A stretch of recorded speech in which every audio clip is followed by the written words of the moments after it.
is brought to you by Head Start Basketball. Your practices have to be a balance between competitiveness and collaboration. So drills where guys are getting after one another, where it's intense and we're fighting and we're working hard to make each other better. And then let's do a drill where everybody's on the same team and we're doing a full court shooting drill. Let's see how many baskets we can make together. Chris McHugh is in his 7th season as the head coach of the Washington and Lee University men's basketball program. The Generals have posted a 99-49 overall record during his tenure. McHugh was previously an assistant coach at Emory University. During his 4 years with the Eagles, the program registered an 80-31 overall record and made 4 straight NCAA Tournament appearances, including a run to the Elite Eight in 2014. Prior to coaching with the Eagles, McHugh was an assistant coach at Connecticut College during the 2012-2013 season and an assistant at Mount St. Mary College from 2009 to 2012. Chris graduated from Washington and Lee in 2009 and was a 4-year letter winner at guard for the Generals men's basketball program. He played in 101 games with 72 starts, leading the team in assists his junior and senior seasons. Hey Hoopheads, Dr. Dish Basketball is ringing in the new year with big savings. This January, buy one Dr. Dish, get one free, or unlock exclusive single-unit discounts during their 2024 Super Sale. Learn more at drdishbasketball.com and follow their incredible content at Dr. Dish B-Ball on Twitter, Instagram, Facebook, and YouTube. Mention the Hoopheads podcast and save an extra $300 on the Dr. Dish Rebel, All-Star, and CT models. Those are some great deals, Hoopheads. Get your Dr. Dish shooting machine today. Hey, this is Darrell Nelson, overseas pro player and author of Tour de Hoops, Bigger Than Basketball, and you're listening to the Hoopheads podcast. Prepare like the pros with the all-new Fast Draw and Fast Scout. Fast Draw has been the #1 play diagramming software for coaches for years. You'll quickly see why Fast Model Sports has the most compelling and intuitive basketball software out there. For a limited time, Fast Model is offering Hoopheads listeners 15% off Fast Draw and Fast Scout. Just use the code HHP15 at checkout to grab your discount, and you'll be on your way to more efficient game prep and improved communication with your team. Fast Model also has new coaching content every week on its blog, plus play and drill diagrams on its Playbank. Check out the links in the show notes for more. Fast Model Sports is the best in basketball. Get ready to take some notes as you listen to this episode with Chris McHugh, men's basketball head coach at Washington and Lee University. Hello and welcome to the Hoopheads podcast. It's Mike Klinzing here with, eventually, I think, my co-host Jason Sunkel. But we are pleased to be joined by Chris McHugh, head men's basketball coach at Washington and Lee University. Chris, welcome to the Hoopheads pod. Mike, thanks so much for having me on. Thrilled to have you on. Looking forward to diving into all the things that you've been able to do in your career. Let's start by going back in time to when you were a kid. Tell me a little bit about some of your first experiences with the game of basketball. Yeah, absolutely. I mean, that goes back to as far as I can remember. I think, I just saw the picture because it was just LeBron James's birthday, I think, and he had that famous picture where he's near that little tyke hoop with the ball. Yeah, absolutely. I know that one. Very, very, very, very less famous picture of a young Chris McHugh, I think, with a basketball around that time of year and a little tyke hoop. And, you know, dating back to as far as I have memories, I remember having a ball in my hand and just always loving the game of basketball, which is kind of funny because, you know, my dad was a wrestler, football player, track athlete at Penn State. My mom didn't play much basketball either. So I don't know how basketball became from the beginning my sort of passion and favorite sport, but you know, that was always the case. And I grew up in a small town in New Jersey, Chatham, New Jersey, a wonderful place to grow up, and really got into the game right away. And I played all different sports growing up, which was, I think, something that I look back on very fondly, and I'm very grateful for that experience. But basketball is always my favorite of the sports. And, just starting from right in the driveway and spending all sorts of hours out there by myself or having my dad or my brothers rebound, and just fell in love with the game from the beginning and loved to play, and had some really good youth coaches, through my time. And like I said, played a little bit of soccer, played baseball, tried all these different sports, loved doing that, even played soccer seriously through high school and baseball up until high school. But basketball was always my number one passion and a game that just resonated with me the most that I love to play. Do you know why? I mean, I think about that in terms of my own upbringing, and I played just like you. I played everything, and I don't know if I could accurately articulate what it was about basketball that kind of drew me in. I think part of it was I could do it by myself, and so I could go out on the driveway and work on it. But when I was 5 or 6, I think basketball was already my favorite, and I don't know if I could explain why. So I'm just curious if you have any thoughts about why basketball over those other things. Such a good question. I just think the nonstop action is part of it, and I mean, soccer again was my other big sport, and you could play a soccer game, and nothing against soccer. It's a wonderful game. It's the world's game, but you can go a long time without really touching the ball or scoring a goal. And basketball, you're constantly in the mix. You're constantly touching it, exchanging with teammates, scoring often. So I think just the fast-paced nature and how connected you are to your teammates at all times on both ends of the floor. I think I just from jump really enjoyed that. And like you said, the ability to just the access to basketball. All you need is a ball and a hoop. So even to this day, my sanctuary is I'll go find myself, we've had a couple losses or I'm going through something personally. I love just going and grabbing a ball and shooting hoops. Like I do think that translates to the love of the larger sport, is that you can just go out and take some time and then work on your ball handling, work on your shooting, work on your game. You don't need anybody else. So I think that was a key part of it. And what's not to love? I mean, it's just I love the game, and I love how, like I said, how up and down it is, and you're constantly in motion, you're constantly making decisions.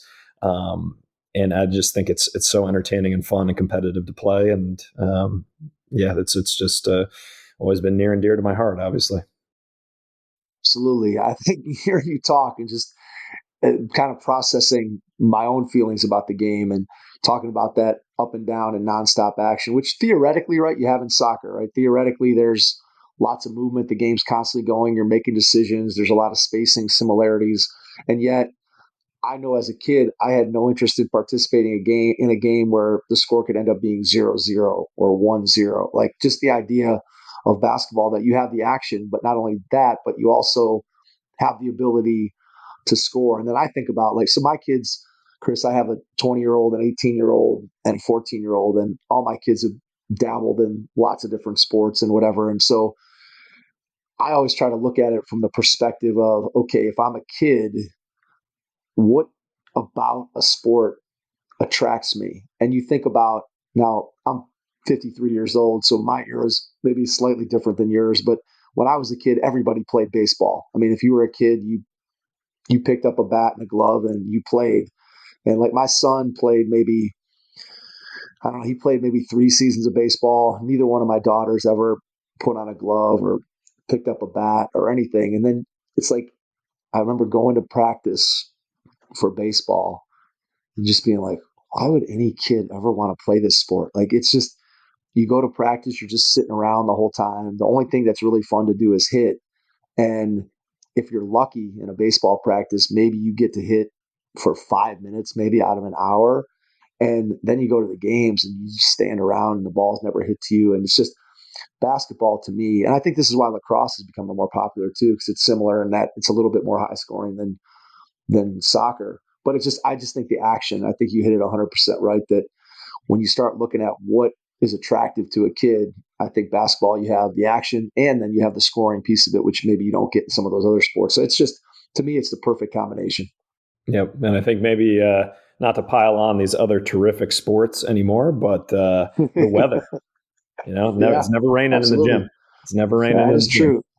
And you will appreciate that even more as a parent when you have to go and sit at some soccer games and some lacrosse games. You will really appreciate how nice it is from a basketball standpoint. And then, of course, outdoor basketball, which we talk about here on the podcast.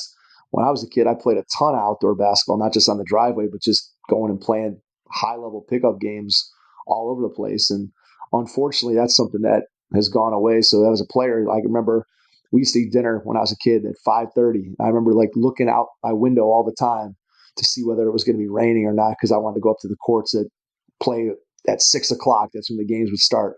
And just looking out my window and checking out, okay, what do the clouds look like? Is it going to rain? Is it not going to rain? And kids today don't experience that at all because we have a lot more gym access, thankfully. But yeah, you're 100% right. Being in a gym is much better than being on a 40-degree rainy soccer field. I can definitely vouch for that 100%. So. Yeah, well, I'm glad you said that too. And that was some of kind of my experience growing up with, having to, and this sounds like I'm dating myself again here, but you had to, growing up in a small town with friends, and you had to know everybody's home phone number, landline phone number. Right. And you guys, we had to pick a time. We had to check, how's the weather looking? And we're meeting at 4:00 to go play down at the playground and organizing it by ourselves and keeping score by ourselves. There's something special about those opportunities that, like you said, is a little bit different nowadays with AAU and, adults kind of running everything all the time. Yeah, different world without question. I say all the time that I'm super thankful for the time that I grew up in. And unfortunately, for my own kids, I feel like they've missed out on some of the things that I feel like were some of the best moments of my life, just playing pickup sports in the neighborhood or playing playground basketball when I'm 15, 16 years old with adults and high school players and college players and all those kinds of things that kids, they miss out on those things. So let's shift it back to you as a player. As you start to take the game more seriously, as you get up into high school, how'd you go about getting better? Because again, even in the time when you were growing up, the training business, I think, exploded probably after you sort of get through your playing career. And how did you put together a plan? Did you have a plan? What did you do to just get better? How much of a balance was it pickup games versus I'm in the gym by myself working? Just talk to me a little bit about what you did to improve yourself as a player when you were in high school. Yeah, no doubt. Well, the hard part about high school was when I was about 8, 9, 10 years old, my skill set was pretty good, and I think at that time I was pretty competitive with anybody. And then everybody got bigger, faster, stronger than I. So I had to figure out a new way to be successful once superior athletes came into the picture. But from my standpoint, what I thought about in terms of my development as a player is really working out. A lot of times by myself in the backyard, in the driveway, or, with my dad rebounding, or like I said, either of my two younger brothers, and having an imagination about, working on my game, trying to imagine different scenarios, trying to put together a workout on my own, right? Rather than someone prescribing, I didn't have a trainer growing up. I didn't have someone saying, hey, you got to do X, Y, Z in this order and these drills.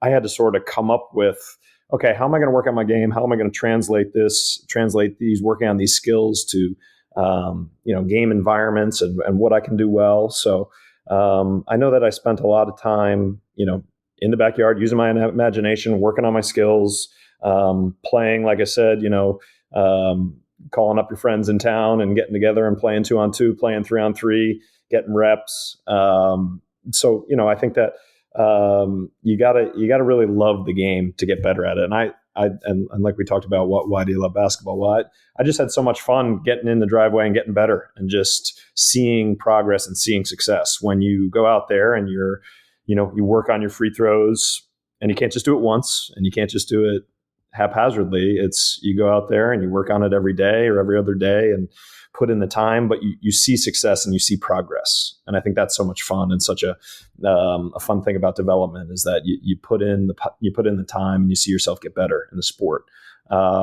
So, and like I said, I had really good coaches, and didn't play much AAU, but played kind of YMCA ball and then travel ball and, middle school team. And I think I was coached well and had a really good training towards, hey, these are the things you have to do, the little things in basketball towards winning, right? We want to do, it's not always glamorous to do all the little things in basketball that add up to success, right? And especially, like I said, as I developed and I was kind of a puny young guy and, entering the varsity basketball team in 9th grade, I was maybe 120 pounds soaking wet, You better know how to be down in the stance. You better know how to box out somebody bigger than you. You better know how to rotate defense when, the offense has an advantage. And you better know how to get your shot off quick and, create separation and change speeds and all those things that you have to kind of problem solve and figure out. And I had great coaches all along the way, great high school coach, Todd Irvin. I think that was all part of my development. And then piecing that all together, you have those times where you're alone working on your game, and then you have to translate, okay, these are the things that happen in games, and now I have to work in such a way that, hey, the skill of dribbling or the skill of shooting a pull-up jump shot, all right, now how and why and when am I going to use that in a game? Which I always just found fascinating, of thinking through the sport and thinking about the kind of decision-making aspects that you face all the time in basketball. Yeah, which sometimes, again, if you're working by yourself, right, that's, I think, sometimes a challenge is to figure out, hey, how can I work on something that translates to what I'm actually doing in games? And I just think, looking back again on my own experience, training and improving and getting better is so much more sophisticated because there's just so much more out there. I've said this on the podcast numerous times. Like when I was playing, I did basically one workout if I was by myself, and then I had another workout that if I was lucky enough to find somebody else to work out with or that wanted to do something, I'd have a shooting workout and maybe we'd do some one-on-one or whatever it might have been. But I didn't take it quite to the level that you just described where like, okay, how does this translate? It's like, okay, I got these drills. These are the basic things that I'm working on. I just kind of kept doing those things over and over again. And now I look at just the variety of different ways that kids have today to be able to get better, and just to be able to have the resources of going to YouTube or going to social media to be able to find ideas. And, there's a lot of stuff out there that I'm dubious of its value, but there's also a lot of really great stuff out there that players can take and coaches can take to be able to help themselves to get better. And it's just interesting, again, how much things have changed and how different it is. And it's interesting just to hear you talk about, I really tried to look at what I was doing and seeing how that translated into the game. Because obviously that's ultimately what we want to do in any practice, right? As a coach, as a player, you want what you're doing when you're practicing to translate to eventually having success in the games. And so I think that's obviously the way that the game and coaching has evolved and changed, is that there's a lot more emphasis on, hey, is what we're doing actually helping us in a game versus, hey, I really like this drill. It's a cool drill, but it doesn't necessarily translate. Let me ask you about your high school experience. When you look back, do you have a favorite memory of high school basketball, something that stands out to you? Could be an actual game memory, could be just something that happened off the floor, teammates. Just what do you think about when you think about your high school basketball experience? Yeah, I'll give you two answers. I think the first one would be how amazing it was. My public high school, I mean, the guys that I grew up with since we could, were first starting to walk to kindergarten are the guys that I played with in high school, and that experience of playing with some of your best friends, and maybe most notably the opportunity to play with my younger brother, Matt, who's 2 years younger than me. So we got to play 2 years together on varsity. And I talked about this at his wedding. It's amazing when you look back how special a time that is. Could take me back to coming every day, and you get to be with some of your best friends in the world, including your brother. And we're out there competing every day and representing the town that we grew up in and where our family is. And that's really special opportunity. So the times together with guys, my high school team happened to be some of my best buddies, and playing together and competing. And then of course my brother. And then, if I had to pick a specific memory, my junior year, we had this amazing run, and a great group of upperclassmen, seniors and juniors together, and we beat. We had a packed house for this state playoff game in New Jersey, and we're playing Newark Tech. And they were pretty heavily favored. And we had basically the whole student body was there in the stands, and it was just an unbelievable atmosphere. Just people hanging from the rafters, and so loud, and an incredible moment and experience. And we were able to kind of knock them off. And of course, the student section charges the floor and mobs everybody, and we're celebrating. And that win was an all-time win, and kind of encapsulated a good run of a really good team and being together and having a great moment. And some of the videos from, the charge of the court are all time memories. All right. So let me ask you this. Here's a question for you. So you've got video of all that. When you think about your memories, because I'm sure you've watched the video plenty of times, when you think about those memories, do you remember the memory directly from what you saw, or now has it kind of been almost replaced by the video because the video is what you have looked at or what you've seen? Does that question make any sense? That makes sense. And I remember that in person. I remember that being there. And I think one of the reasons too is because, so there's a pretty funny story. One of my buddies that charged the court, and now it's a mass of people coming down the bleachers, right? It's a total mayhem coming down. But if you focus on one of my buddies, Ryan McMahon is running down the bleachers. He runs onto the court. And as the whistle blows and the buzzer hits and we've thrown up the ball and we're all running and he's running off, the referee sees the stampede coming right for him. And you can watch this on video. He looks around. He goes, "Oh my goodness, I got to get out of Dodge." And so he turns and he just books it. And he's just trying to run off the court. And my buddy Ryan is coming from the opposite angle. And they don't see each other.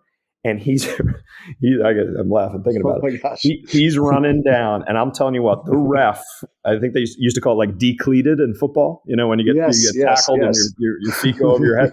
He got knocked so hard. The ref was running so fast. He got knocked way off balance. And then you just see a sea of, I don't know what happened.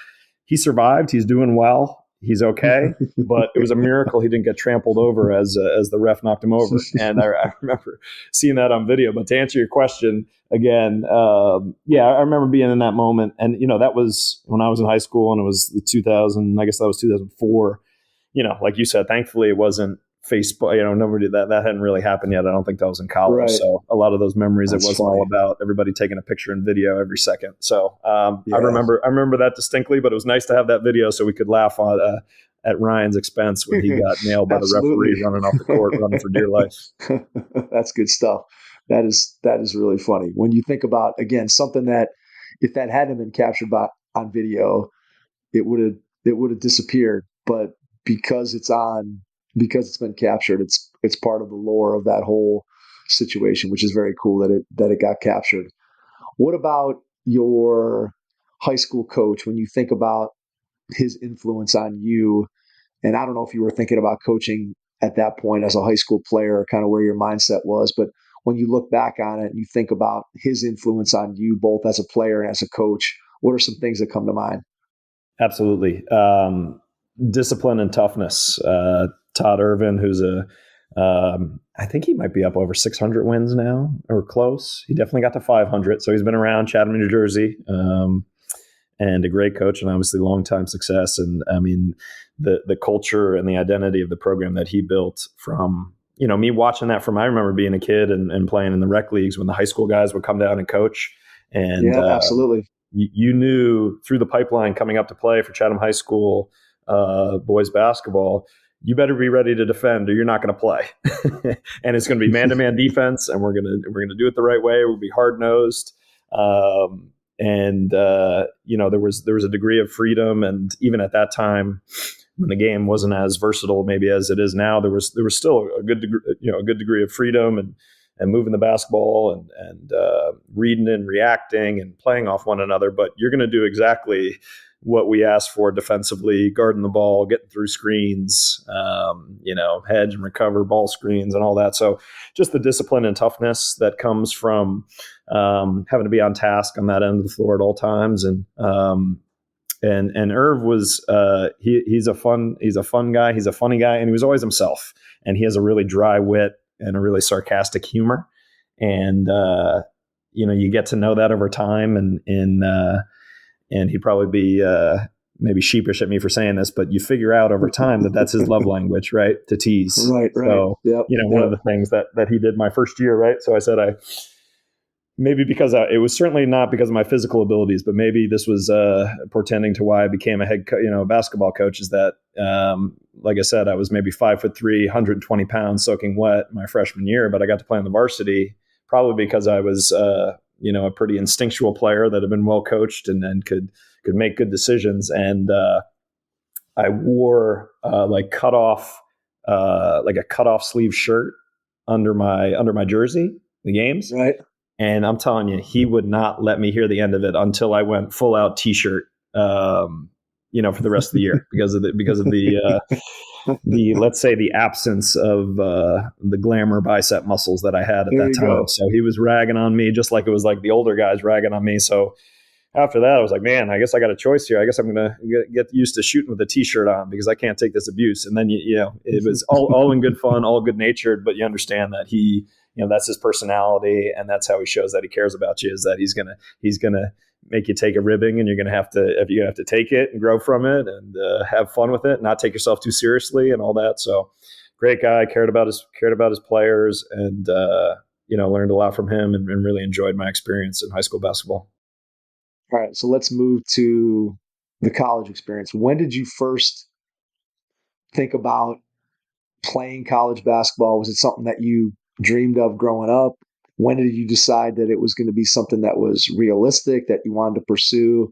And then just talk a little bit about the recruitment, your decision to go to Washington Lee, and how you ended up there, and what the process was all about for you. Yeah, sure. I mean, definitely. I mean, I think it's that process of getting older and kind of coming to grips with reality. I'm sure when I was, 8 years old, it was going to start for Duke and be the starting point guard for the New York Knicks. And then you start to look around and say, well, I'm not going to give up on my dreams, but let's make sure we have somewhat attainable future here. So, certainly as I got into high school, I knew, and I was a good player. I got to play varsity early. I got to play in a good public school program in New Jersey. It was competitive. I always felt like I could aspire to the college ranks and play, certainly, at least at the, maybe if not at the highest level of Division I, somewhere where it was competitive. So always wanted to continue my career and play. That was, I just, when you sit down and thought about the college process hard, and I did apply to a few schools that were sort of schools to just go to academically, and bigger schools where, the only thing I was going to be doing on the team was filling up the water bottles. But, when I really sat down and thought about, okay, what is it that I really want to do? I'm 18 years old. Am I really ready to give up the fun of competition, the great lessons that you learn and experiences and relationships that you have from being on a team? And when I sat down and thought about that, it was a clear answer that I wanted to continue to play, and I wanted to take that risk and take that challenge on to see if I could play at the next level. So, as I got going in my career, it was, academics were really important in my family, and, Chatham was a great place to grow up, and I went to great public schools and was taught by wonderful teachers. So, I did pretty well, in school. So I knew that, okay, I want to find the right balance here of a great academic school where I can also play basketball. And, my three choices were really, on that front, were Denison, Hamilton, and Washington Lee University. And, it was funny. So with WNL, there was a player named Greg Beneman, who's a year older than I, one of my best friends. We grew up together. We played in high school together. He was a year older. He was a far bigger star than I was. I like to tease him that, he gets all the headlines. I'm behind the scenes here, making him look good, putting the right pass in the post, always finding him, always so he can get all the press clippings in the local newspaper. And then, so Greg was this great player. He was a year older. Washington Lee recruited Greg. He ended up going to WNL. And like I said, he was a year older than I. And when the coaches that recruited, or Adam Hutchinson, Ryan Kadlubowski at the time was the assistant, Adam Hutchinson was the head coach when they recruited Greg. He was one of their top guys, and they noticed me as a junior, and they said, all right, well, he's pretty good. We're going to keep an eye on him. And kept developing, and got down to my senior year and kind of went and visited all those places and got a feel for the culture and, the guys on the team and the schools themselves. And ultimately WNL stood out to me because of the fantastic academics. I was excited by the basketball program, which hadn't had a lot of success prior to Coach Hutchinson. It had been a kind of a tough stretch of a couple decades and not much winning, but, kind of excited by the vision of let's try and build something and get a great education and, a little bit of warmer weather down here in Virginia. And everybody on campus was really friendly. There's a thing on WNL's campus called the speaking tradition, which is a very simple tradition that basically anybody you go by on campus, you say hello. And that's a little different than driving on the New Jersey Turnpike during rush hour with traffic. So you come down and get a little Southern hospitality on WNL's campus, and fell in love with just how friendly and kind everybody was and guys on the team. And obviously having a guy like Greg, who was somebody I grew up with, who was a connection to the place that was, had success in his first year as a player and really enjoyed WNL. It was a fun place to go to school as well. So felt like I could get that whole experience from the academics, the social life, and then the basketball program where I could come and compete and hopefully make an impact right away. Going into it, what did you think in terms of what you wanted academically and career-wise heading into college? Really good question. I don't think I had a firm view of what that looked like, and that fits really well with the liberal arts because you're going to take a bunch of different classes, and it's ironic now, I guess, but I ended up being a politics major because I loved some of the classes that I took my first year. I had some great professors, and they were really engaging, and I feel like a lot of people take sort of business or econ, and it was something, a path a little less traveled to take politics. So I didn't know what that was going to lead to. I never really thought I was going to run for office or get into the political world, but I enjoyed the classes, and everything in coaching. There could be some politics in coaching too, so a little carryover there. But in terms of one of the things that I loved to do growing up and even into college was I love to write. And because I love sports, I kind of like sports writing. So I thought to myself, and WNL actually has a school of journalism where they offer sports journalism class, which was one of my favorite classes that I took here. And I always thought that might be my path. I love to write. I feel like I'm a pretty good writer. I think I know sports because I played them. What a cool way to, go to games and, be a beat writer and follow a team. And ultimately, somewhere along the line, there was kind of a light bulb moment for me in the course of the 4 years at WNL. Is like, well, just kind of like that decision to go play and be a college basketball player. Well, do you want to be in the arena competing? And that's the idea of that being a coach and being involved with the team, or do you want to be the person writing about all those folks that are taking that chance being in the arena? And ultimately, to me, it was like, well, writing about sports is the next best thing, but I think the best thing might just be staying actively involved in sports. And basketball was my passion, was my dream. So, I got right into coaching. And I mentioned Ryan Kadlubowski earlier as the assistant coach who recruited me to come to WNL and play on the team. Well, my senior year, he got a head coaching job at Mount St. Mary College. And how I'm sure this is, a common refrain on the Hoops Head pod, but it's a really small fraternity, right? So it's getting to know people in the business. So my assistant coach when I played was Ryan, and he recruited me. And by my senior year in college, he had got a head coaching job at Mount St. Mary College in New York. And right as I was graduating, he was looking for assistant, and the rest was history. And that was my first coaching job. I worked there for 3 years, and that's how I got my foot in the door in the coaching business was working for Ryan Kadlubowski, and a great coach there. And the rest is I haven't looked back since. Right away. I mean, as soon as you stepped foot in the door and had a couple days under your belt, did you immediately know that you had made the right decision?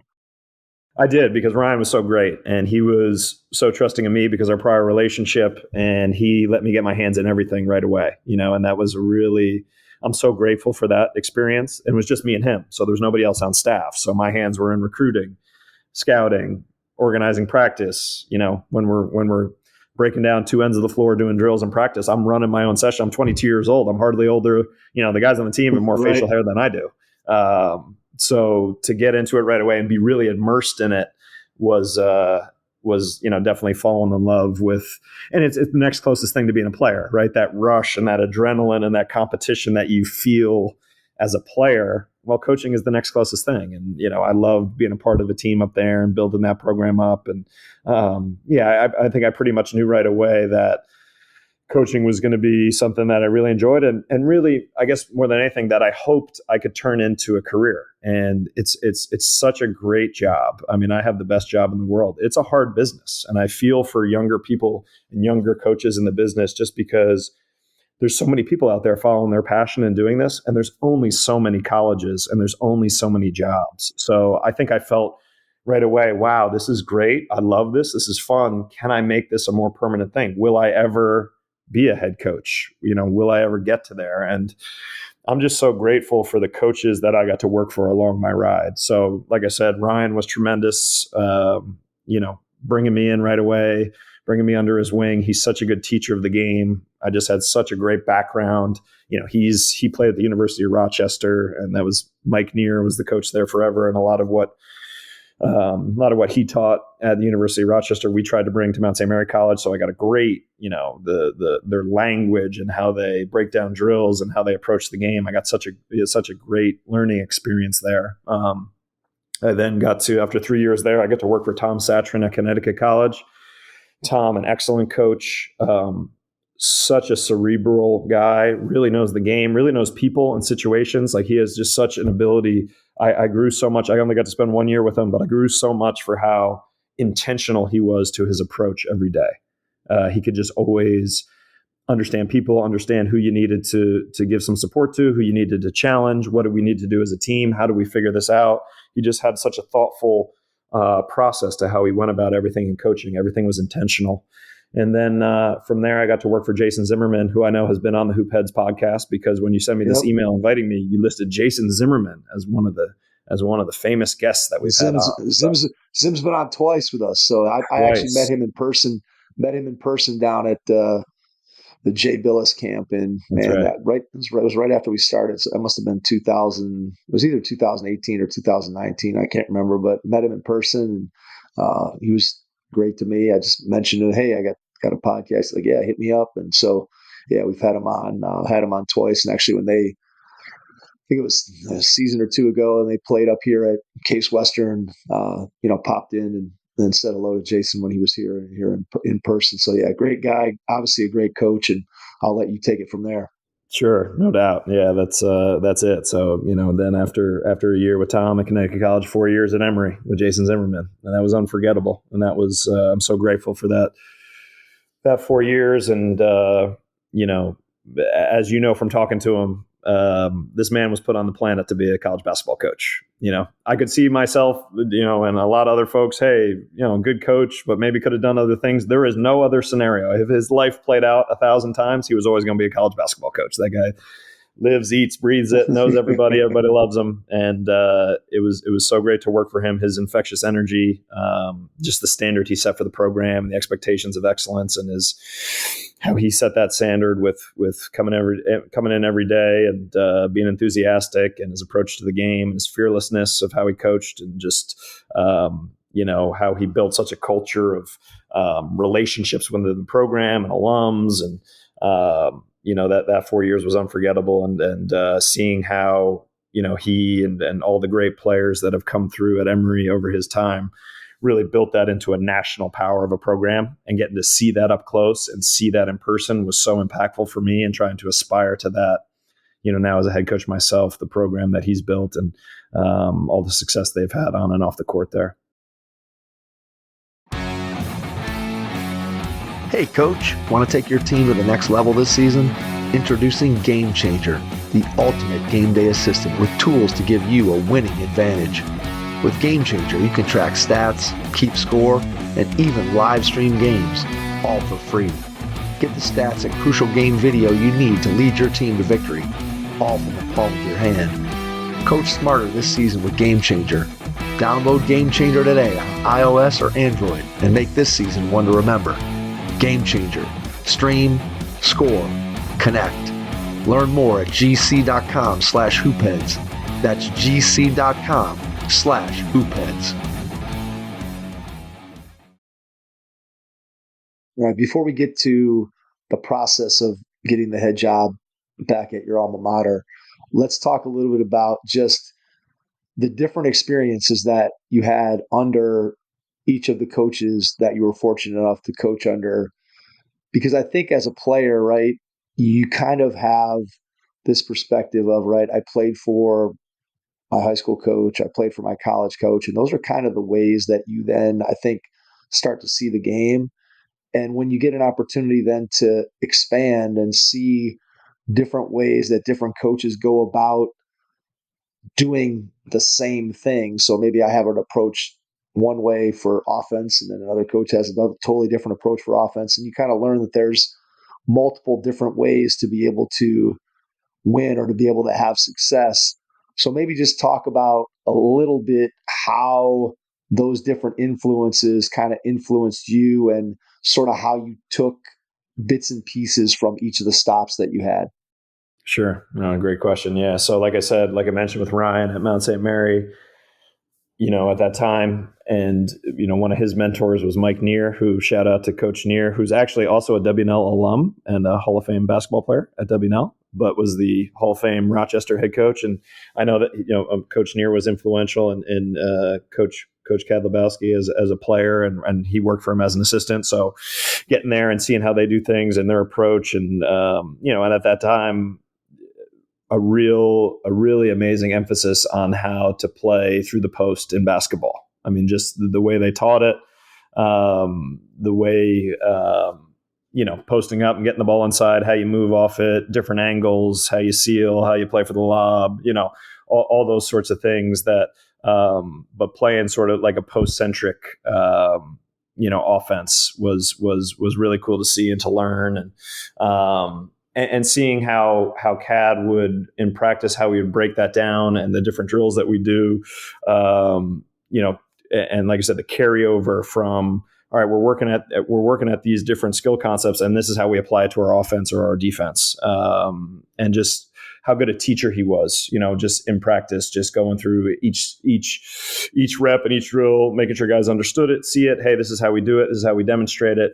And this is how it applies to what we're doing. And then, had the year with Coach Satrin at Connecticut College, and we had a really young team.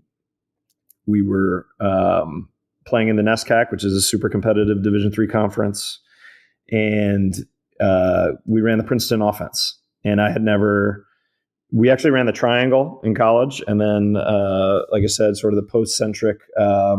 We call it the break, but offense with 4-round-1 offense with Mount St. Mary, and then Princeton offense with Connecticut College with a young team. And the one thing about the Princeton was it's such a good teacher of how to make decisions and how to play in space and how to read off your fellow teammates.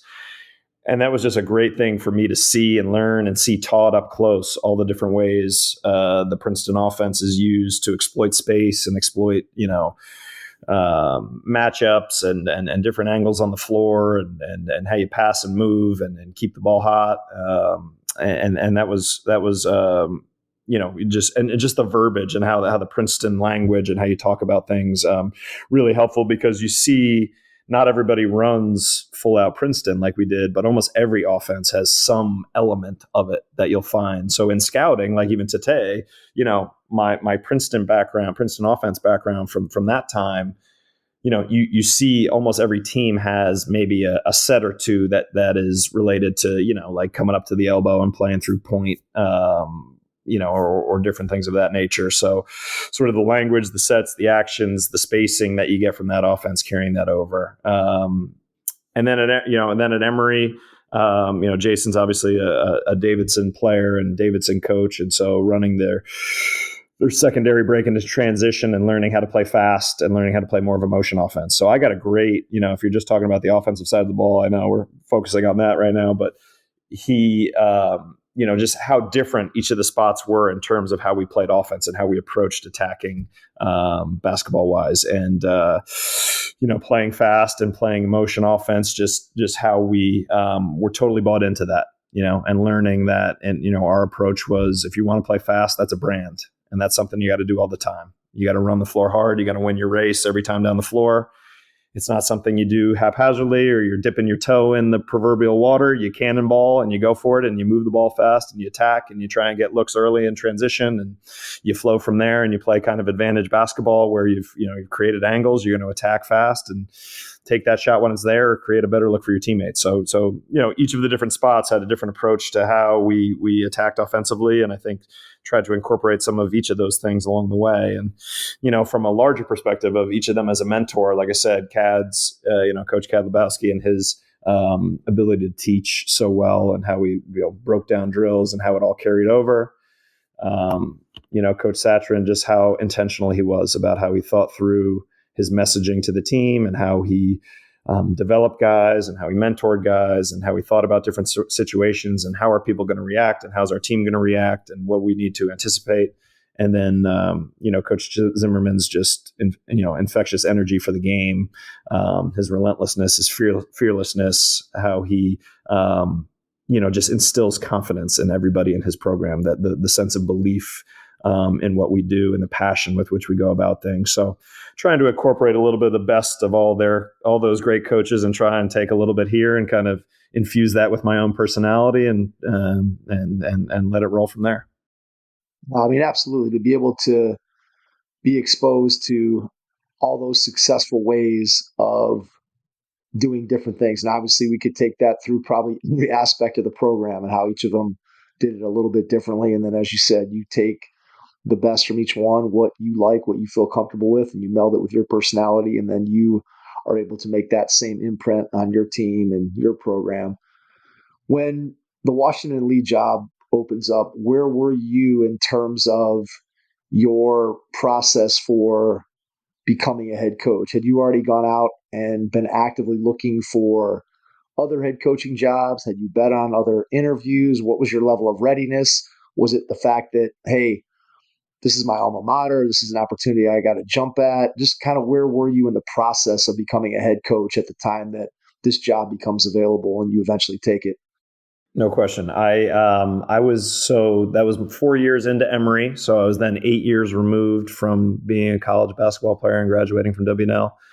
By that time, I did have a bunch of head coaching interviews. So I think the timing was just serendipity, and it was perfect. And I was very, very fortunate and very blessed. But so at that time, I had already had, a bunch of phone interviews. And then I think 3 or 4 full out head coaching Division III interviews. And there's nothing like the preparation of actually doing that. And I think it was humbling at the beginning, maybe in my time in Emory, maybe about 5 or 6 years into my career when I did my first interview. And I remember hanging up the phone thinking, wow, I was not prepared for all those questions. I need to take a look at, more than anything else is like, this is a head coaching interview, and I've always only ever been an assistant, right? And that's different. Right. And absolutely, when you're in charge, when you're in the head seat, it's your decision, and it's what are you doing? And I think I had to then say,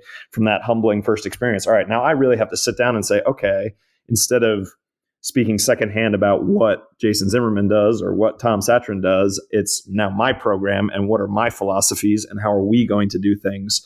And, after that experience, I think I got better at it. And then, like I said, applied for a bunch of different jobs. I was really, my goal was to be a Division III head coach. That was my experience as a player, of course. And, I love the D3 model of, you get to coach just tremendous kids from great families, care about academics. It's kids who are coming there who really love to play basketball. They're not there to be on ESPN. There's not, it's not always a packed house, and on ESPN, it's not always there for the glory. It's sometimes you're working and practicing in empty gyms, and sometimes, the crowds aren't always the biggest, but if you love to play and you love the game, the Division III level is a great one, and it's really competitive and gets better and better. So I really wanted to be a head coach. And, I was very fortunate that by that time I turned about 30 years old. I'd had those 8 years of experience. The position came open. I'm not sure why they chose me.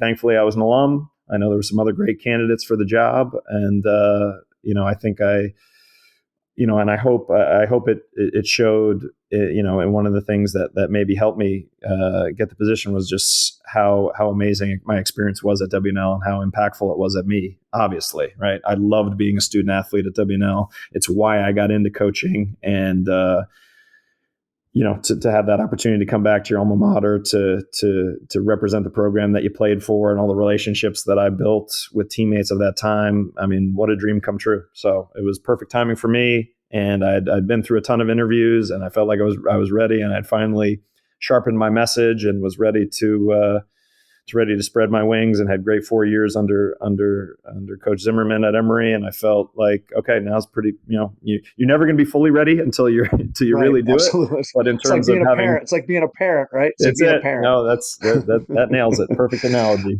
But in terms of as ready I could be, because I had such great mentors, both as a player and as a coach, that I had such great examples of, like I said, picking and choosing the best things, qualities that they do, and try and bring my own style and flair and personality into it. And the rest is history.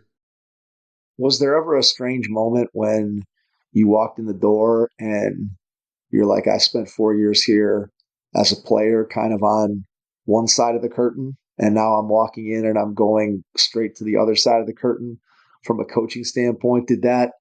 Did you ever get like an odd feeling of just like, hey, this is kind of cool, this is different, this is interesting, there's something about shifting from the playing side to the coaching side here at my alma mater? Did you ever have a moment where you just stopped and kind of looked around and was like, wow, this is pretty cool that I played here and now I'm the head coach?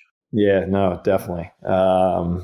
Yeah, it's you almost have to pinch yourself, right? It's Yeah.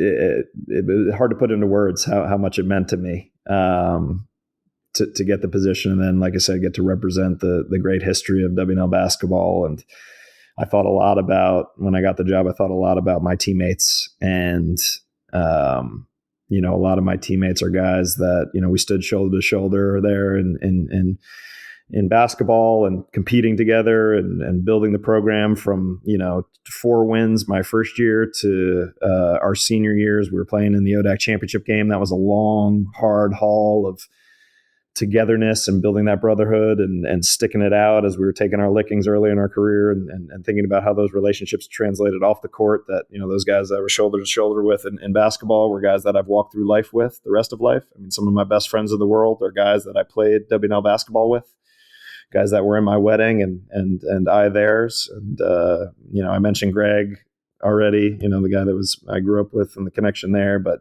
Kirk Jones and Femi Kashimo and Al White, and Jason Semino, and too many names to mention, of just guys that are some of my best friends in the world. And then to think, wow, we played here together. Coach Hutchinson brought us all together, and we got from all different parts of the country, right? We were guys from all over the place. WNL is a national school, so we had guys from up and down the East Coast and Texas and the Midwest, and getting to meet all these great people and great families.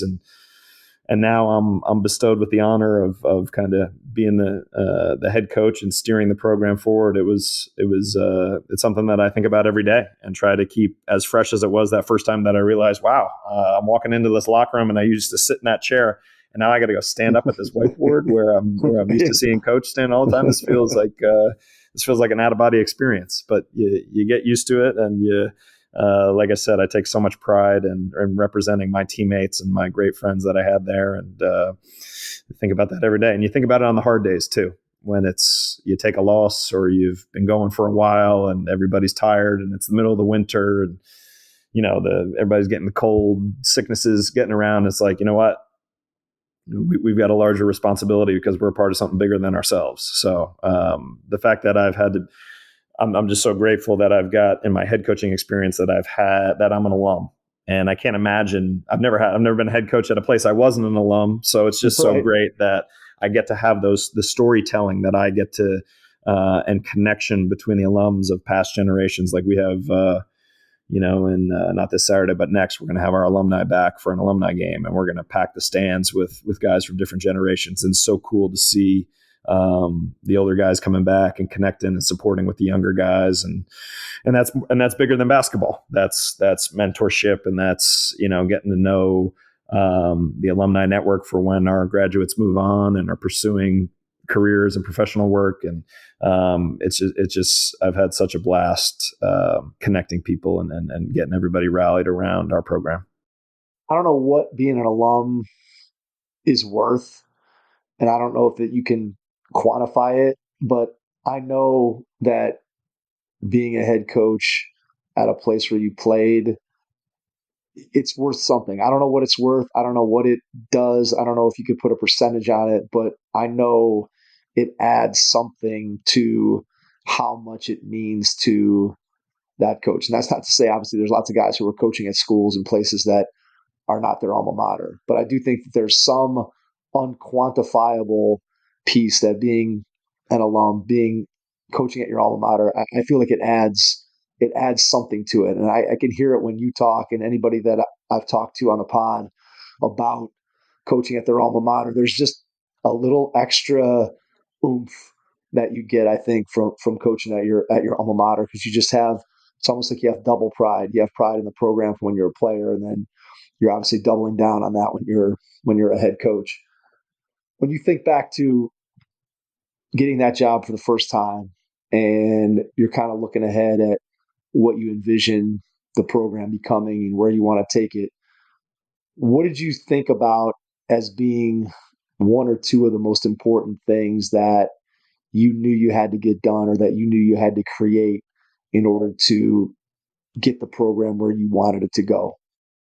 Yeah, I think great question. I think that it's cliche, but it's cliche for a reason, as it comes down to relationships and getting good people in the room. And that's the number one thing that I knew from jump. And that's not a hard thing when you have such a quality institution like WNL. But I knew, right from when I first got the job, okay, relationship building on all levels. And that is coming in right away and building relationships with the current players and letting them know that, you're a part of this and you're my guy, and we're gonna do this together, and let's build and develop, and there's gonna be changes, it's gonna be new, but I'm here to support you and get, have you have a great experience here. So immediately with the group of players that you have, relationships with the alums, like we talked about already, so cool to be an alum myself. So there's already guys that I know that are going to be passionate and supporting us and backing us and cultivating that and growing our alumni network and support, building relationships with recruits, because that's the next generation and the lifeblood of the program moving forward. Is got to attract highly talented people. And, I think more so than anything else, that has been whatever success we've had, and we're really proud of what we've accomplished. And I think we've done some great things here at WNL. It all comes back to the fact that I have been surrounded with tremendous people. And I want to shout out my assistant coaches here for a moment. When I got the job, Steve Phillips, who I had actually coached back at Mount St. Mary, and here we go again with the name game of the fraternity of coaching. Steve. I coached and recruited at the Mount. He was the assistant coach at WNL, so I got to go right in, and he was my first assistant coach. And I had somebody that I trusted implicitly, that I knew was smart and tough and caring and loyal to a fault. And he was going to help us, mentor that first year together as my head is swimming and I'm trying to figure out what the heck to do as a head coach. And he was there as to steer us in the right direction, and already had great relationships established with the players because he had been there a year. And then after he spread his wings and moved on to Williams College as an assistant, and is now the head coach at Kenyon, doing a great job there in his first year. Hired Matt Williams, and Matt played at Davidson and was just unbelievable for us for 4 years. Matt's work capacity is second to none. I think sometimes you have to tell Matt, hey, maybe we should shut off the film here or the recruiting calls, and why don't you go have some time to yourself. And Matt was tremendous for 4 years, such a relationship builder, and just a servant leader and loyal, and such a relationship guy, and such a knowledgeable basketball mind. And obviously coming from Coach McHugh and the tree there at Davidson, he had such a great basketball education in his career, so he could gift us with what he learned there. And we as a program try and take a lot from Davidson and from Emory with Coach Zimmerman, and then most recently Trey Livingston, who's my current assistant. Infectious, enthusiastic, huge personality. Everybody loves him. Impossible not to have joy being around him. Great knowledge of the game, makes it fun for everybody. Those three assistants that I've had have been stewards of our program and been mentors for our young guys and mentors for our players, and done such a great job. And, in building what we're trying to accomplish, we've had great assistant coaches and we've had recruiting. We've identified guys that are high character and do things the right way on and off the court. Knock on wood, but I don't spend a lot of sleepless nights worrying about guys getting to class or doing the wrong thing. They do a great job on campus and in the community and in the classroom. And having those high character guys that are also driven. And I think an important thing too that we identified in terms of those tremendous guys that I've gotten to coach is a true love of the game of basketball. And, at WNL, you're getting a great education, but there's a difference between saying I go to WNL and, oh yeah, I play on the basketball team versus I'm a basketball player at WNL. And you can do both with excellence, and you can do basketball and academics, both at the very highest level. And you can be a basketball player here. And I think we've identified guys who love to work at their craft, that are going to fight through adversity, that care about the team, that care about uplifting the program. So really most important thing every day, and still the truth. And I think will be the truth, God willing, they have me for as long as they're willing for decades, hopefully coaching here, is that it's all about getting really good people in the room and building a vision and a culture together and just working at it day by day. And that's it. And making sure that it's a relationship-based program where it's, guys eating together and team meals and enjoying each other's company and living together and hopefully hanging out outside of basketball is really important. So relationships-based and then values-driven. We're about doing things the right way. We're going to be coachable. We're going to be great teammates. We're going to compete the right way. We're going to focus on improvement. We're going to have great body language. We're going to celebrate each other's success. All the values that you want to instill in a program, that you get really good people marching towards that goal together, is that's how you accomplish big things. Your first impression is everything when applying for a new coaching job. A professional coaching portfolio is the tool that highlights your coaching achievements and philosophies, and most of all, helps separate you and your abilities from the other applicants. The Coaching Portfolio Guide is an instructional, membership-based website that helps you develop a personalized portfolio. Each section of the Portfolio Guide provides detailed instructions on how to organize your portfolio in a professional manner. The guide also provides sample documents for each section of your portfolio that you can copy, modify, and add to your personal portfolio. As a Hoopheads Pod listener, you can get your Coaching Portfolio Guide for just $25. Visit coachingportfolioguide.com/hoopheads to learn more. All right, let me ask you about those two sets of people. Let's start with your assistant coaches, and then we'll jump back to a little bit about the recruiting and how you get the right guys in your program. But let's talk about the coaching staff first. How do you look at it for yourself? Obviously, we talked a lot about the guys that mentored you as your head coaches when you were an assistant.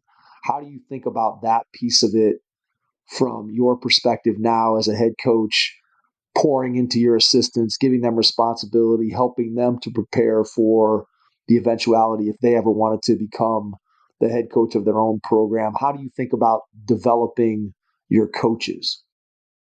Great question. I think that tying it back to that initial experience that I had at Mount St. Mary, where I was really thrown into the fire and learning a ton of things and had my hands in every piece of the program, I want to bring about that same experience for my assistants. So, and it's just me and one other full-time assistant. So there's really no other choice. So that works well. That fits nicely. Really no choice but to do it. So wanting to expose, my assistants to every aspect of the program and the methodology and how I go about thinking about making decisions.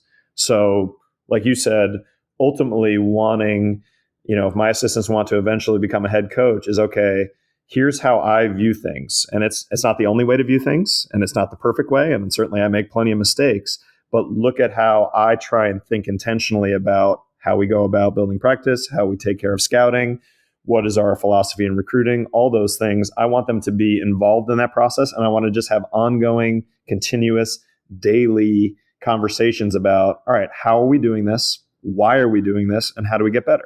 And, my assistants it's just me and them out there, like I said, in practice. So they're, when we're breaking down drills, he's coaching one end of the floor, I'm coaching the other. When we're scrimmaging or playing live in practice, he's coaching the white team, I'm coaching the blue team. So you have to act like a head coach. So I really want to think, I really do try and develop and think about, all right, here's all the ways you need to prepare and think about when hopefully someday you're in charge as a head coach. Here it is. Act like a head coach right now. And obviously as a head coach, I'm going to have final say on things. But when we're together, when we're in the office, when we're working together throughout the day, I want you to challenge me. I want your opinion on what you would do if you were in my seat. What should we do here? How should we approach preparing for this opponent? What do you think we need to do in practice today? How are the guys feeling? Do you think we need to go hard? Do you think we go a little bit lighter? Do you think we need to do more skill work? Is it our offense or defense that needs a little bit more fine tuning?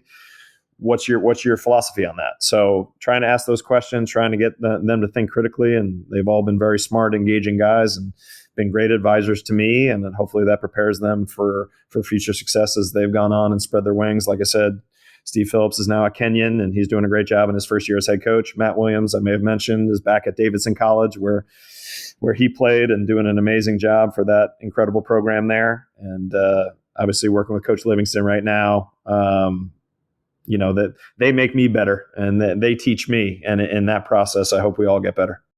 Yeah, absolutely. I mean, I think that's a great way to wrap up that little segment is, you want to be able to pour into them and hopefully they can learn from you. But I think in any situation, you're not taking advantage of it, right? If you're not learning from the people, even when you're the teacher, right?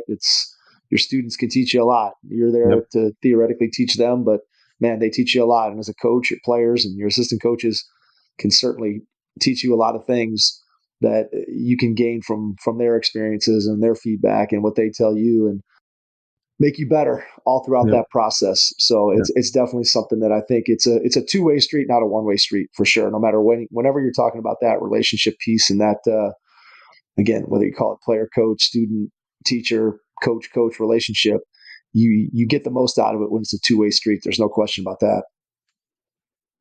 All right, let me ask you about the recruiting side of it with players. So one of the things that you said earlier is Washington Lee national recruiting.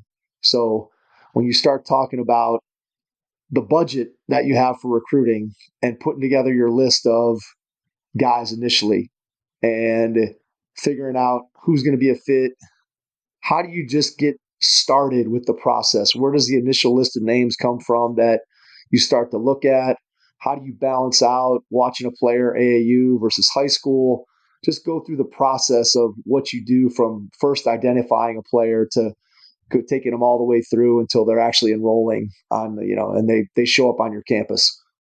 Well, W&L is a really prestigious academic school. So I think that the initial funnel is very simply, we want to find out as quick as we can as we're building a list of players, is this person a very high academic student?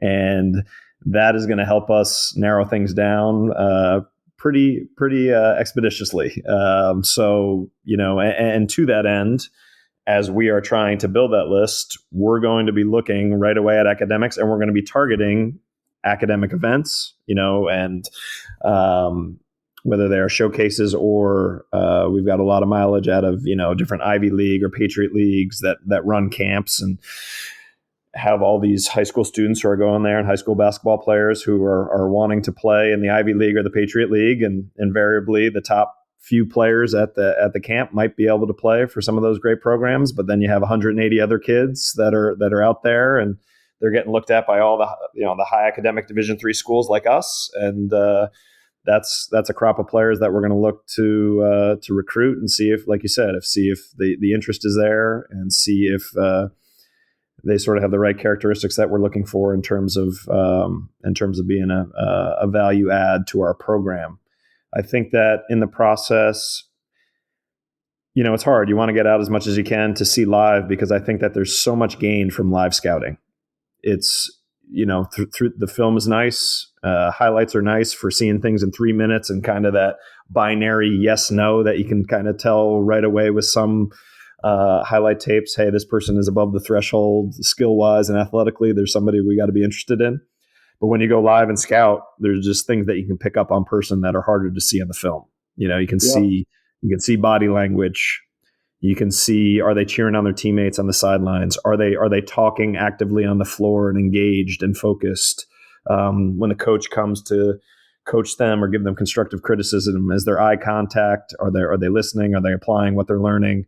That in-person energy and presence that you can feel by seeing. So trying to get out to a lot of those events that we talked about, Ivy League events, AAU events, of course, seeing them play in their high school, but, really just trying to, like you said, the two-way street of coaches and players. Well, it's a two-way street of recruiting is you got to listen to recruits as well, right? We of course, you want to sell the product that you have. You want to talk about why Washington and Lee is such a great school, what the opportunities it can give you on and off the court and in the classroom, and then professional opportunities as you go on, what it can mean as a 40-year decision for your life. And you want to sell all those great things, how beautiful the campus is, all the facilities that we have that are top-notch for our level.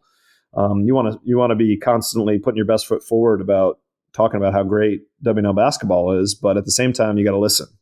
And you gotta ask questions and ask for feedback. And if there's enthusiasm in that process, well, then this recruit is probably somebody that's interested.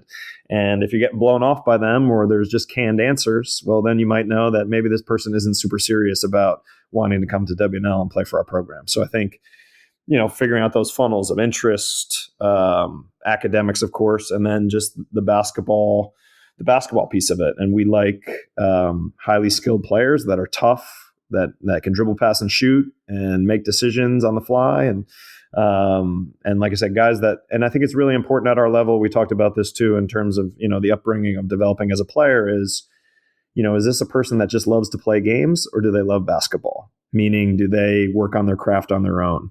If I ask a recruit to, like you asked me earlier, well, take me through a workout, and just any workout that you do or the specific workouts that you like to do. And you hear silence on the other end of the phone because they don't have an answer. Well, that person might not love basketball to the degree that's going to be necessary to fight through and be a great player at our level, at the Division III level, where a longer part of the year, we are actually not in contact coaching them every day. You have the summertime where they're not here, at least here, they're not here on campus in the summer. And there's, so from October 15th to the end of the year, we can help players get better. But if you want to be a great player, if you want to jump a level from good to great or great to excellent at our level, that's got to be self-motivated. And you got to be able to work on your game on your own. So if I talk to a recruit and he has no idea what his plan is for how he develops his game, well, that's a telltale sign that, maybe this person is not going to develop the way someone else might be able to, that has a better answer, that has a plan, that has an enthusiasm and a passion for working on his craft in the off season. Once you get them there, how do you build the relationships and the culture that clearly from our conversation I can tell are so important to you? How do you go about doing that day to day? What does that look like? Yeah, definitely. I think it's WNL really sells itself when you come here. It's a beautiful place. So when we get guys to campus, we feel really good about, we can show you all the sites and bring you to a class and have you meet students and then spend time with our program and either play pickup with our guys if it's in the before the season or after season, or if it's during the year, you come watch a practice, come watch how we are together, and hopefully our enthusiasm and our infectious energy during practice is something that just resonates and that you can see and feel and touch, that makes recruits that come visit campus want to be a part of it. And the schools that we recruit against all have unbelievable curb appeal, as in they're beautiful places, and have unbelievable facts and figures that they can brag about how tremendous the academic reputation is and alumni and the endowment and all these wonderful facts, that what we want to create when we're bringing recruits to be a part of our program is you want to feel our personality and the vibe that we have and how we have fun together and how we enjoy each other's company and how we compete really hard, but we're also having a good time, and it's a great place to be, and we're enjoying the whole process. So I think that's a really big part of, the on-campus experience of recruits, and really having a mindset from our players. Our players do a great job of really welcoming in the recruits and taking pride and showing them our best foot forward and being honest when they answer, ask questions and be honest and show who we really are, because we want to be honest because we like who we are. And if you don't like our honest answers, well, maybe there's another place that's better for you, but we're going to put our best foot forward and take pride in showing this is how we do things. we love who we are. We're proud of what we have achieved, but we're hungry to achieve even more. And having that as a real feeling that you get boots on the ground, a feel that can't be encapsulated in numbers and facts and figures. That's a culture. That's an atmosphere that you create. And then, just kind of trying to continue that throughout the recruiting process right to the very end where,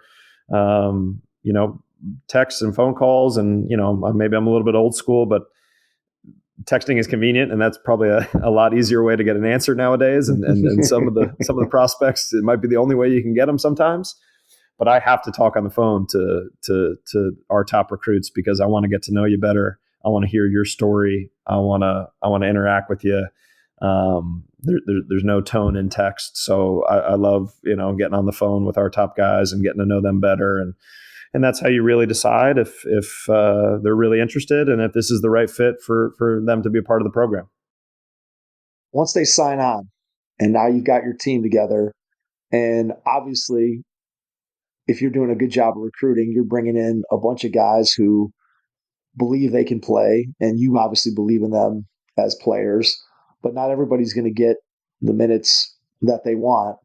So how do you think about developing competitiveness within your team and keeping your practices highly competitive, and yet still making sure that your team is bonded together along with or side by side with that competitive nature? Because obviously you need both. You need guys to push each other. You need guys to challenge one another in practice. And at the same time, when practice ends or when a game starts, you need everybody back together on the same page. So how do you think about that in terms of competitiveness and relationships, putting those two things together? That's $1 million question, right? And that's developing players while at the same time we're trying to win now, but we also have younger players who you want to see keep growing and getting better, and ultimately assuming the mantle of presumably older players that go on and graduate, and cultivating that development and growth, and so that it's not just one class that you're good and then you fall apart. You hope that the classes behind you are all getting better and better and better, and you can develop a program rather than a team. So I think that's so key. I think that you use the word competitive, and I think that's a huge part of it. I think your practices have to be a balance between competitiveness and collaboration. So drills where guys are getting after one another, where it's intense and we're fighting and we're working hard to make each other better. And then let's do a drill where everybody's on the same team and we're doing a full court shooting drill, and let's see how many baskets we can make together. Right. So it's that learning how to be a good teammate and work with one another, and also understanding that actually competing against one another is a true sign of a relationship, and true sign of friendship is that I'm not going to go easy on you just because you're my buddy off the court. Is I actually care about you so much that I want to compete really hard to make you better. And I think cultivating that attitude is really important. And then I think it's important to build a culture and celebrate when teammates are really good at celebrating each other's success. So pointing out, and maybe it's a player on your team that plays less minutes, but he's up and he's high-fiving everybody and he's enthusiastic and he's jumping off the chair and the bench when we hit a three and yelling boom. That's got to be celebrated and highlighted in your program.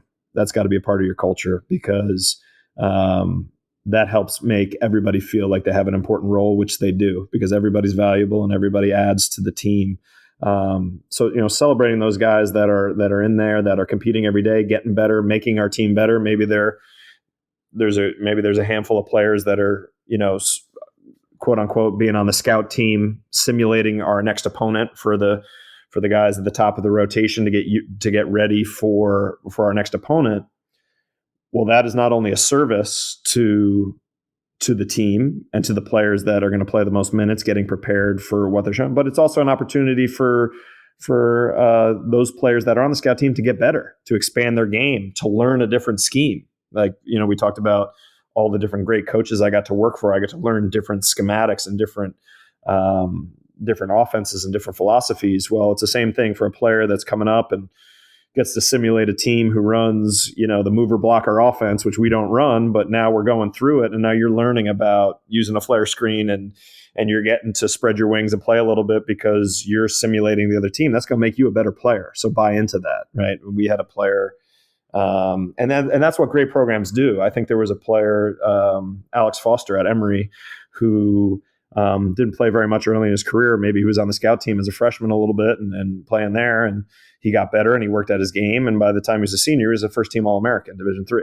So that's the vision, is that you come in and that you work and you pay your dues, and ultimately you get better and you contribute to the team, and you hope that eventually that role, you're a star in your role, no matter what that is, whether it's to not play any minutes but compete in practice and be a great teammate, and you're a star in that role, and then you compete for more. And we talk about that all the time. And there's only one objective and I think it's important to explain to our team, even though it's very intuitive, is like, the only thing that we think about in terms of who's going to play in this game today is what gives our program the best chance of success today.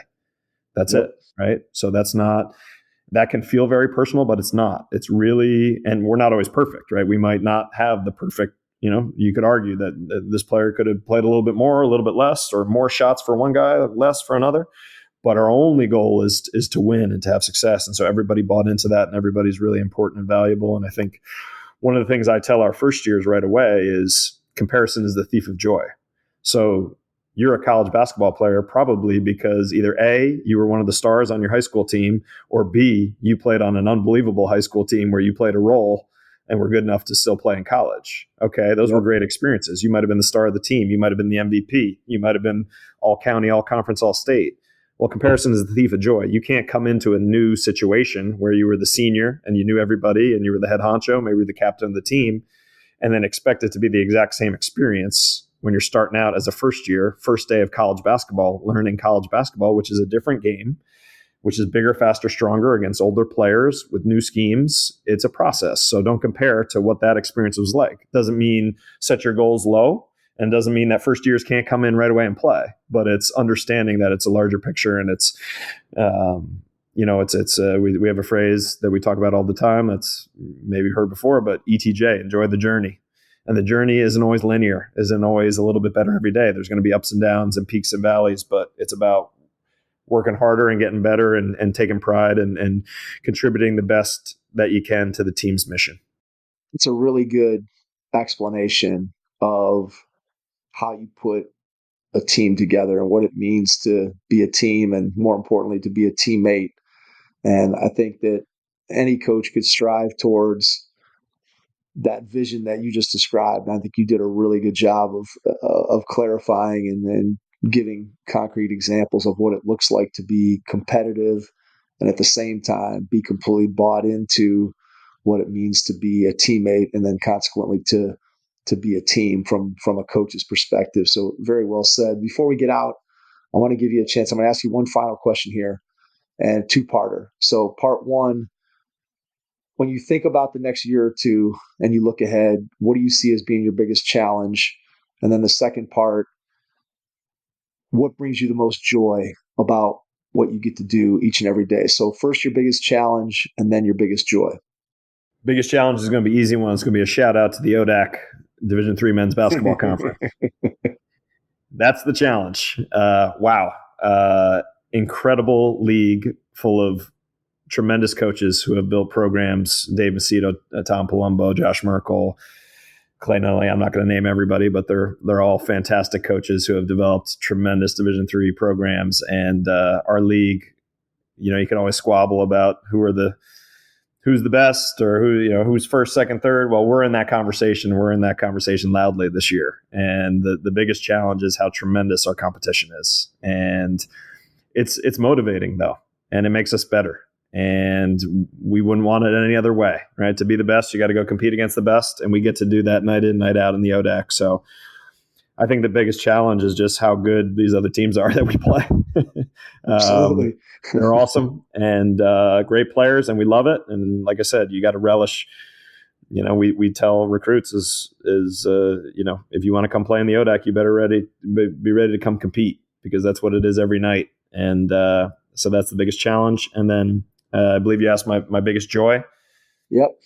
I just think that being with great people every day, feeling like I can make a difference and a positive impact in young people's lives is always going to be the most, just feeling like going through the ups and downs of a basketball season and the times together, and, being on the bus rides and watching film with the team and watching film individually and having individual meetings and chit-chatting with guys on the side and spending time off the court, that I'm a positive mentor and that I'm hopefully helping our players develop as young men. So when they go off and they leave W&L's beautiful campus, that they go off and be great fathers and husbands and doctors and lawyers and CEOs and all the great things that they're going to go on to be.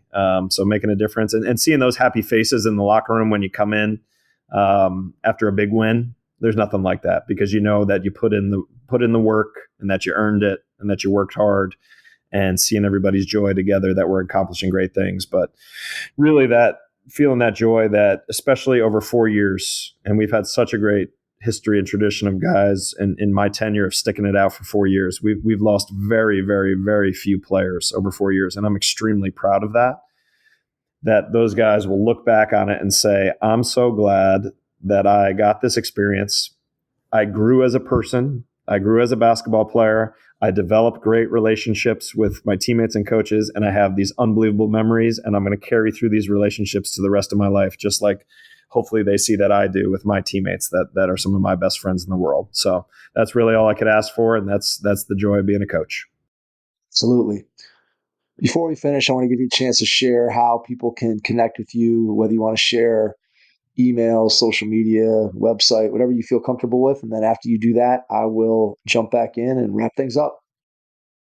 Absolutely. My email is probably the best way to get me, and it's on the website at W&L, Generals Athletics Men's Basketball, but I can read it out quickly right now, is McHugh, which is my last name, MCHUGHC at WLU.edu, McHughC at WLU.edu, and love to hear from anybody. And thanks so much for having me, Mike. Absolutely, Chris. Cannot thank you enough for taking the time out of your schedule. Truly appreciate it. And to everyone out there, thanks for listening.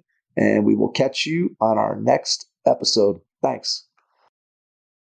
Thanks for listening to the Hoop Heads podcast, presented by Head Start Basketball.